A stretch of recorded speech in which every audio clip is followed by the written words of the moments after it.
You often hear the saying, the squeaky wheel gets the grease, and that is certainly what happens in community affairs. If you want something changed, you have to tell those in power, and you have to have enough mass of people with you to convince them that they need to make this change.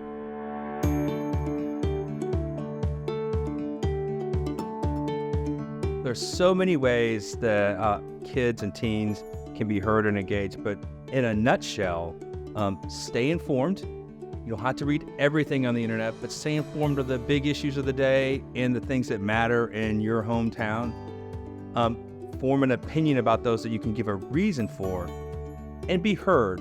There's lots of ways that you can be heard. It can be not that complicated and not that hard to get a hold of a member of Congress or their team. And so when I think about what engagement looks like, or what is it like to participate in, I think about how often people will call our office.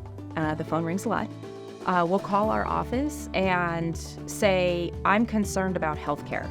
And then what will end up happening is someone on our team will have a kind of longer conversation with them about what exactly are you concerned about? And so there are many ways that students can get involved and engaged in American life by using their voice. They can write for a school newspaper.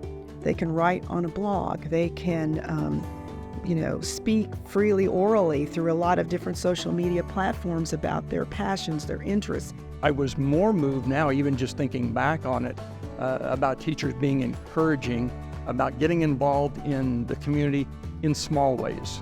And sometimes I think we don't do enough to make sure that students and young people understand that getting involved in a small way early on is just as important as trying to wrap your head around large pieces or large issues going on in the country and in the state. The skills that are required to be an engaged citizen, you learn first in your family and at home. Negotiating with your sibling over who's going to wash the dishes or mow the lawn, and then it extends to your neighborhood. And so being engaged to get to know your neighbors, to who needs help, what's a problem, how can I help people in my neighborhood. The bigger the group you try to influence, the harder it is. And so if you really want to influence a lot of people, you still have to start small.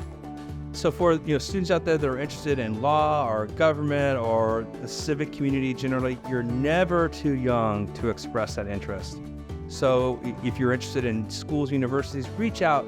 Even at 10, reach out to that admissions person. They'll have a great opportunity for you. Reach out to your council person in your hometown. Go sit in on a meeting. I'm sure they'd love to have you and tell you what's going on. Go to court. We have open courts in the United States.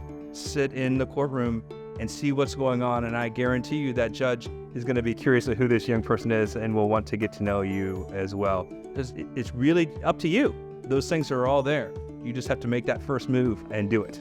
If you really want to do like I wanted to do, and that is give a voice to people that don't have a voice, you have to get involved in your community and in the civics education so that you will know how to make that change and how to help the people or the projects that you want to help.